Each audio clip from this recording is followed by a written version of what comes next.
I want to encourage somebody out there who's thinking about quitting and giving up. Somebody who has been praying for years for things to turn around. And they're asking God, they're questioning God. Where is it? What, when, where? Send me a sign, send me a burning bush, send me something to confirm that my hopes and my dreams and things that I want to accomplish are going to actually happen. You're thinking about quitting, you're thinking about giving up. This is for you.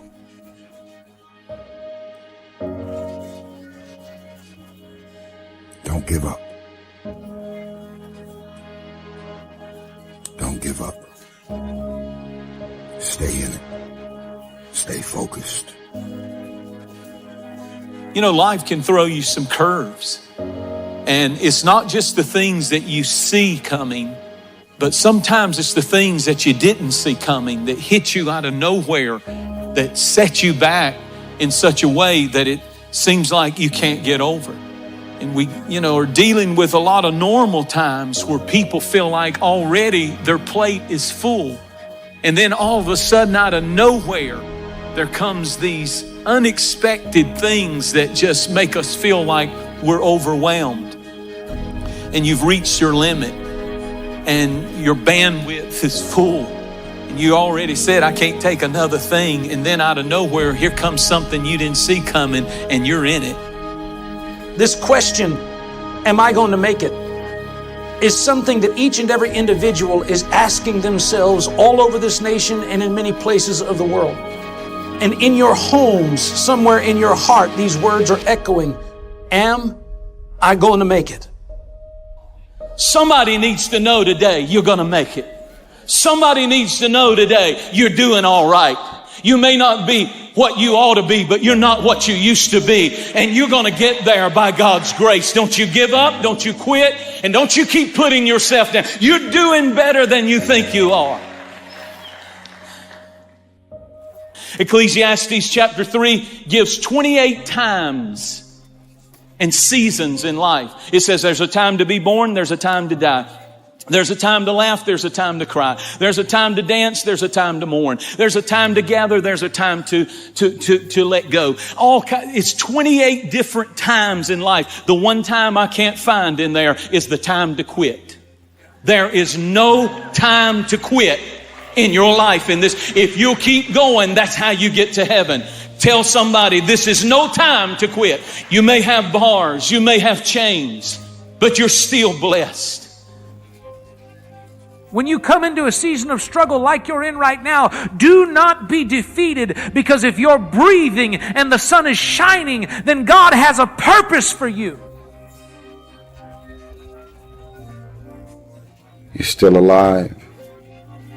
So therefore, God is not done with you. You're still here. God has a plan for your life. God has things in mind for you beyond anything you could ever imagine.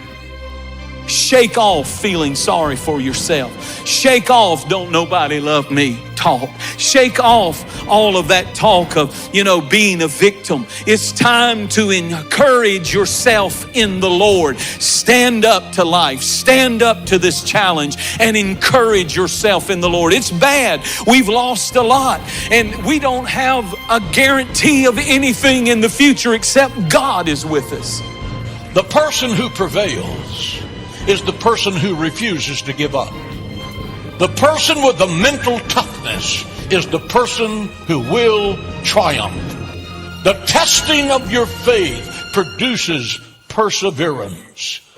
The man who can get up one more time than the time he's knocked down is going to be the winner. Being knocked down is not a problem, but staying down is a problem.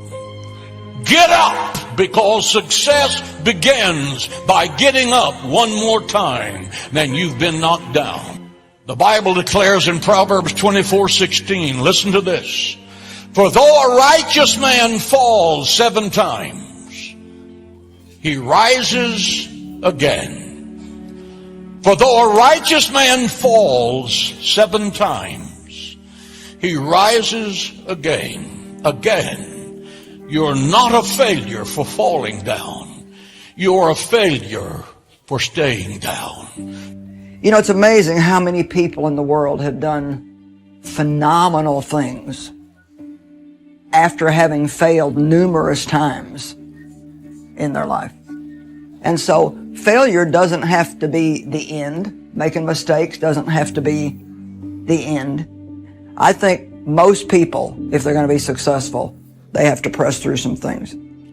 And one of the things that we tend to do, or that one of the lies that the enemy tells us is, well, there's just no way. There's no way. There's no way out. But we have to remember that there's always a way out. And those of us who are believers in Jesus Christ know that He said in John 14:6, I am the way. We may not know the way, and He may not be telling us the way, but He wants us to believe that He is the way maker.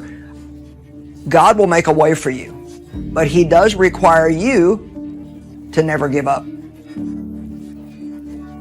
If you invite Jesus in, if you passionately get on your knees and pray, and you invite Him in, He will show up. And He will literally make a way out of no way. He's always there. Sometimes you don't feel He's there. Sometimes you wonder, where in the world of God are you? He's always there. You remember that verse? I will never leave you nor forsake you, period. You cannot walk through one moment of adversity as a child of God without His presence. I will never leave you nor forsake you, period. Not except if what? No. A child of God is always in the company, in the presence of Almighty God through His Son, Jesus Christ, who lives on the inside of us. What an awesome assurance.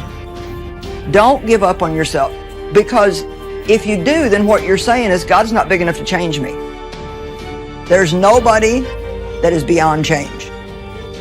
God can change every single one of us. I don't want you to give up. I don't want you just to throw in the towel and quit. If all you can do right now is just get out of that bed and walk across the room, do something. And if you'll do what you can do, God will do what you cannot do.